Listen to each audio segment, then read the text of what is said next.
মৌলানা মানুষের বিরুদ্ধে এই ফেসবুকে ইউটিউবে কথা লিখতে পারে, তাকে আবার আমি আলেম মনে করে তার নাম নিয়ে কথা বলবো। আমি আব্দুর রাজ্জাক এত ঘৃণিত কাজ কোনোদিন করিনি, করবো না। আম গাছে জাম ধরতে পারে, ধরে না। হুজুর ভুল বুঝেছেন। হুজুর মনে করেছেন যে আব্দুর রাজ্জাক সাহেব মনে হয় নিজের কথা বললেন, তাই হুজুর বলছেন যিনি 10 লক্ষ হাদিসের হাফেজ তিনিও চ্যালেঞ্জ দিতে পারেন না, আর আব্দুর রাজ্জাক সাহেব চ্যালেঞ্জ দেন। হুজুর ভুল বুঝেছেন। আমি যখন বলেছি বুখারী মুসলিম, তখন বলেছি আম গাছে জাম ধরতে পারে, ধরে না। অমাবস্যার রাতে চাঁদ উঠতে পারে, উঠে না। সুঁয়ের ছিদ্র দিয়ে লাঙ্গলের ফল ঢুকতে পারে, ঢোকে না।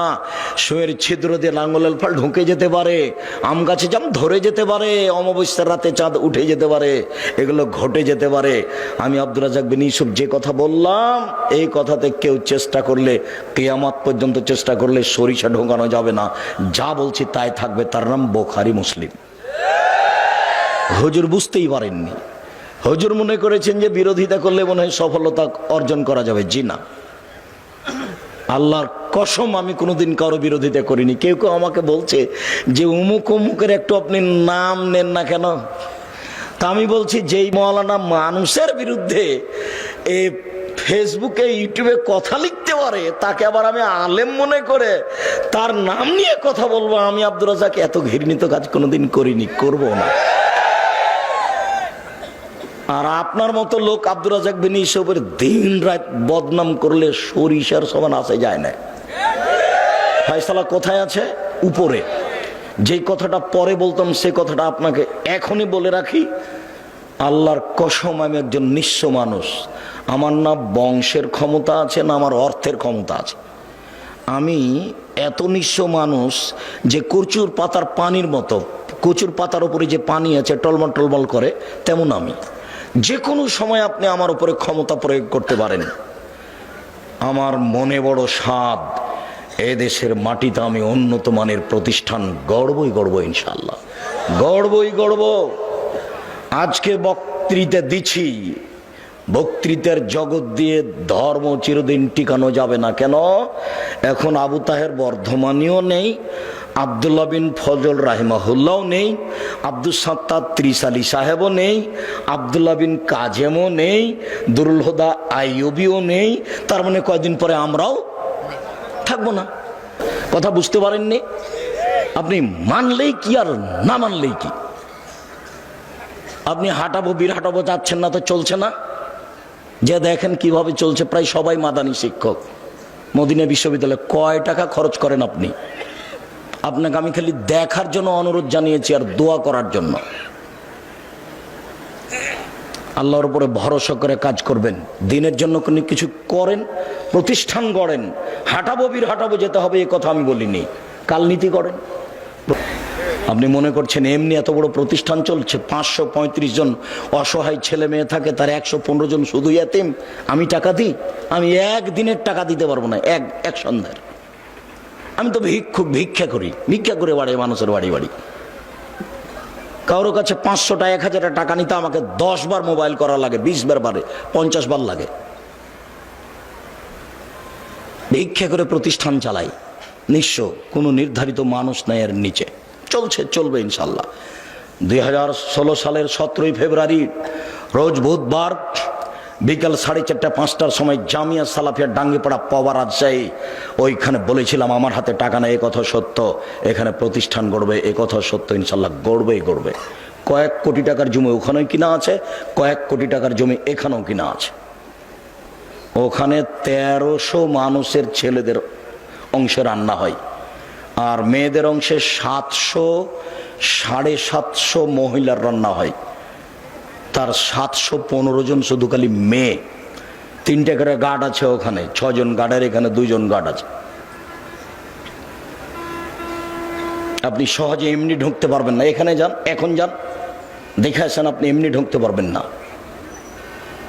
কোনোদিন তো দেখারও আপনার সাথ জাগে না। কথাটা বলেই রাখি, এদেশের শীর্ষস্থানীয় আলেম ওলামা বক্তব্য দিবেন এই মার্চের 5-6, বৃহস্পতিবার শুক্রবার। সামনের বৃহস্পতিবার শুক্রবারের পরের বৃহস্পতিবার শুক্রবার। আপনি মুরব্বী মানুষ, আপনাকে আমি অনুরোধ জানাচ্ছি, আপনি ওখানে যাবেন। দেশের শীর্ষস্থানীয় বড় বড় আলেম ওলামা কথা বলবেন। আকরামুজ্জামান বিন আব্দুল সালাম তার মধ্যে একজন। আমি এখানে যেটা বারবার বলতে চাচ্ছি সেটা, আমি আপনার দোয়ার ভিখারি। খালি আপনি বলবেন আল্লাহ আব্দুর রাজ্জাক সাহেব যে কাজ করছে এটা তুমি কবুল করো। আমি সেদিনও বলেছিলাম খালি উপরের কবুলিয়ত, উপরে কবুল হয়ে গেলে এগুলো সহজ। আর আমি আমার ব্যাপারে যেটা বলি যে আমি আপনাদের টাকা পয়সা ক্ষতি করি না, আমি নিজে খাই না। এখানে কালকে যাবেন, এখানে একটা ভাউচার ফাইল আছে, যখন আমি খেয়েছি তখনকার টাকা দেওয়া আছে। দেখবেন এই ছেলে দেখি, হিসাব রক্ষক দেখি, তোমার ভাউচার ফাইলটা দেখি আব্দুর রাজ্জাক সাহেবের ফাইল আছে কিনা। এখানে বোর্ডিং সুপার আছে, হিসাব রক্ষক আছে, ওখানে 2জন 3জন হিসাব রক্ষক আছে, বোর্ডিং সুপার আছে, 156 জন শিক্ষক শিক্ষিকা কর্মচারী, 156 জন। আর মাসিকা লিতেশাম পত্রিকার মুফতি 10 জন। এদেশের আর একটা পত্রিকা বের করেন যার এই অবস্থা আছে, খালি মুফতি 10 জন। মাসিকা লিতেশাম পত্রিকার প্রতি মাসে বৈঠক বসে। তার গত শনিবার রবিবার বৈঠক হয়েছে কি সোমবার, আমার দিনটা এখন মনে নাই, তবে এই সপ্তাহতেই 15 জন মানুষ কর্মচারী আছে, শিক্ষক আছেন। ওই মাসিকা লিতেশাম পত্রিকার পিছনে 50টা প্রশ্নের উত্তর আছে, 50টা। আমি চেষ্টা চালাচ্ছি যাতে করে আমাদের পরবর্তীতে আবার আলে ওলমা জন্ম নেই যারা শিক্ষা দিতে পারবে। আব্দুল আলিম মাদানী এখানকার প্রিন্সিপাল, আমার জীবনের সবচেয়ে মেধাবী ছাত্র। আমি কোনোদিন তাকে পিটাতে পারিনি, এছাড়া যত আছে সবাইকে কম বেশি পিটালছে, সে যেই হোক। কিছুদিন আগে যে প্রিন্সিপাল ছিল হাসেম, আর এখন আপনার এই দারুস সুন্নাহ মিরপুর ঢাকা আব্দুল নূর মাদানী, কবে কবে পিটালছি। তবে এরা মেধাবী সব। মুশফিক, যে এখন মুশফিকুর রহমান নাজিরা বাজারের শিক্ষক, প্রায় যারাকে পড়িয়েছি তারা এখন একটা মাঠে কাজ করছে। ইমামউদ্দিন বিন আব্দুল বাসির অনেক দিনের ছাত্র, মুজাফফর অনেক দিনের ছাত্র। তবে এদের মধ্যে সবচেয়ে মেধাবী এখন যে প্রিন্সিপাল আব্দুল আলিম মাদানী। আমার সামনে কোনোদিন ভুল পড়েছে তা আমার জানা নাই। আর পড়াতে একটু 19-20 হলে আমি কোনোদিন ছাড় দিইনি, একবারে পিটাতে ক্লাসে ঘাল করে দিয়েছি। 19-20 একটা শব্দের 19-20 চলবে না, যেইভাবে শব্দ আছে ওইভাবে পড়ে দিতে হবে। এই গতিতেই আছি, খালি একটু দোয়া করবেন, দোয়ার ভিখারি। মহান আল্লাহ বলেন, ওমাই ইয়াতাওয়াক্কাল আলাল্লাহ, যে ব্যক্তি আল্লাহর উপরে ভরসা করবে আল্লাহ তার জন্য যথেষ্ট। শুআয়ব আলাইহিস সালাম বলেন, ওমা তৌফিকি ইল্লা বিল্লাহ, আল্লাহ ছাড়া আমার কোনো শক্তি নাই। আলাইহি তাওয়াক্কালতু ওয়া ইলাইহি উনীব, আমি আল্লাহর উপরেই ভরসা রাখি, তার নিকটেই ফিরে যাব। মহান আল্লাহ বলেন আমাদের নবীকে, ফায়জা আযামতা ফাতাওয়াক্কাল আলাল্লাহ, মুহাম্মদ সাল্লাল্লাহু আলাইহি সাল্লাম, আপনি যখন কোনো কাজের সিদ্ধান্ত নেবেন তখন আপনি আল্লাহর উপরে ভরসা রাখুন। ইন্নাল্লাহা ইউহিব্বুল মুতাওয়াক্কিলিন, নিশ্চয় আল্লাহর উপরে ভরসা রাখে যে তাকে আল্লাহ ভালোবাসেন। বড় বড় পরহেজগার মানুষের আল্লাহ ভরসা, 2-1 নবী রাসূলের আল্লাহ ভরসা। আজকে আপনার জন্য আল্লাহ ভরসা।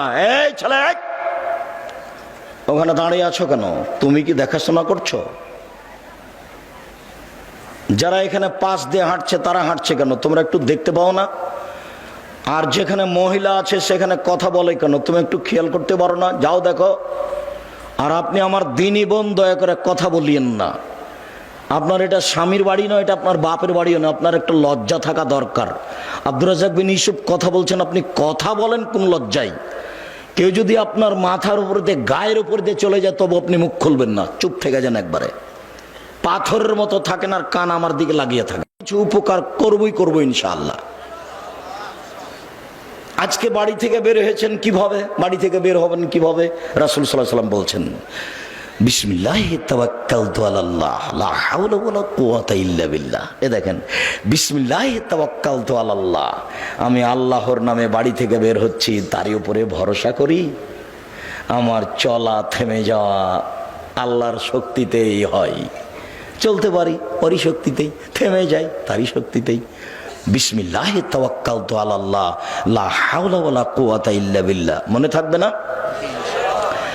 আজ থেকে বাড়ি থেকে বের হলে এটা ব্যবহার করবেন, বক্তব্যের সঙ্গে মুনাফিকি করবেন না।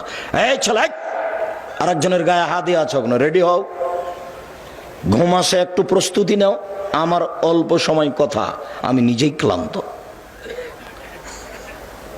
উপস্থিত হতে চায়নি। আসলে উসমান ভাই, মোশাররফ এরা খুব জোর করে উপস্থিত করেছে। তাদেরও ভালো হোক, তারা একটা ভালো কাজের জন্য চাপ দিয়ে নিয়ে এসেছে। দয়া করে আপনি অপ্রস্তুত অবস্থায় থাকবেন না। আর যখনই কোনো কাজ করতে চাইবেন, ছেলে বলল আব্বু একটা কলম আনিয়েন, তখন আপনি কি বলবেন? ইনশাআল্লাহ। আনবো এ কথা বলে থেমে যাবেন না। আনবো এই কথা বলে যদি থেমে যান, তাহলে কলম কিনে আনার দায়িত্ব আপনি নিলেন। আর যদি আপনি বলেন ইনশাআল্লাহ, তাহলে কলম কিনে আনার দায়িত্ব কার উপরে চাপিয়ে দিলেন? আল্লাহর উপরে। হোক আর না হোক, লাভও নাই লসও নাই, হলে ভালো না হলে ভালো। আমি তো কাজ কার উপরে চাপিয়ে দিয়েছি? উপরে উপরে আমি বলেছি ইনশাআল্লাহ। আর যদি আপনি বলেন ঠিক আছে আনবো, তাহলে কাজ উপর নিজের উপরে নিয়ে নিলেন, নাও হতে পারে। সুলাইমান আলাইহিস সালামকে আল্লাহ ঠেকিয়ে দিয়েছেন।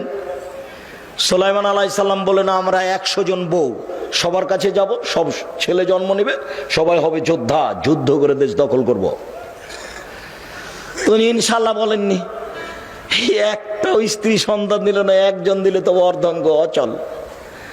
তখন আল্লাহ বলছেন সুলাইমান, ক্ষমতা দিয়ে কাজ হবে না, ইনশাআল্লাহ বলতে হতো।